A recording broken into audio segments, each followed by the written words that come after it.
The Taliban has declared amnesty across Afghanistan while urging women to join its government. And nobody's buying that. Yesterday, an Afghan reporter, Nazira Karimi, had this tearful question for Pentagon spokesperson John Kirby.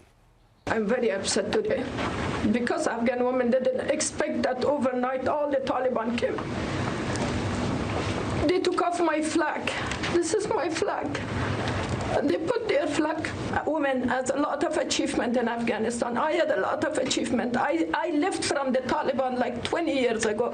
Now we go back to the first step. So, like Alex was saying, a Taliban spokesperson said yesterday that there is nothing to fear.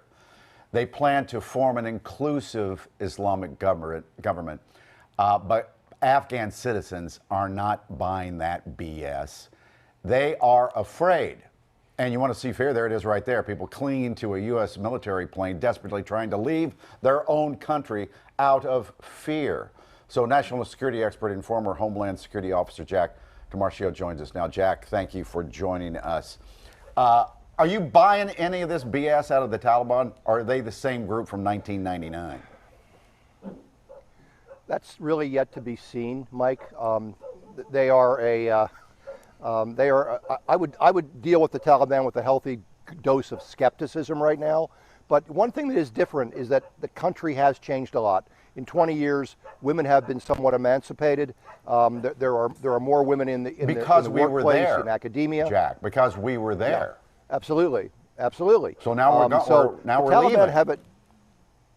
The Taliban have a different country to deal with now, and now they're in charge of making the trains run on time and making sure that the water gets to people and making sure that electricity is working. They have an infrastructure. So they're going to have to figure out what they're going to do. I think at this point, they're still trying to consolidate their power in the country. They're still negotiating with former members of the old Afghan government. But I take what they say with a healthy dose of skepticism right now. Okay. Again, jury's still out, but yeah. I just don't, they have a very bad track record. Horrible. Yeah. I'll say. So many people have been reacting to some of the images in the news that are coming out, and a lot of folks are passing around blame about how we got here and ended up in this situation. And you know, President Biden, he spoke yesterday, and here's what he had to say about standing behind this decision.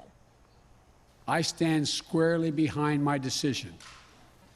After 20 years, I've learned the hard way that there was never a good time to withdraw U.S. forces. This did unfold more quickly than we had anticipated. Now, he did admit that, you know, we ended up here faster, but do you agree that this would have happened no matter when we pulled out? I'm sorry, I couldn't hear the question.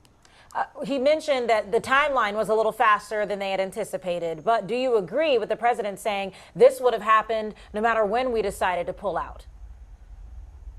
I think the timeline was very quick. I think that the intelligence was faulty. Once the Americans decided to pull out, once the air cover was lifted, the Taliban saw that as essentially a carte blanche to come in. They moved very quickly. They had negotiated and essentially bribed a lot of government officials to lay down their arms. There was one Afghan military corps, that's like 3 divisions.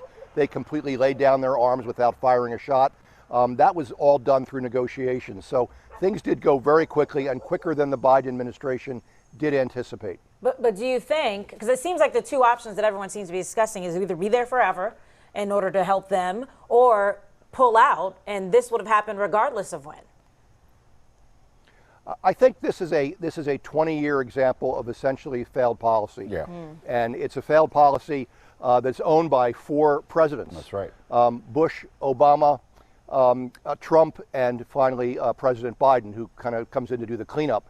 But it's a failed policy, and for so many reasons, the United States went from a fairly small mission of trying to eliminate al-Qaeda fighters in Afghanistan after 9/11 to this nation creep or this mission creep where we were now nation building and giving Afghanistan Jeffersonian democracy.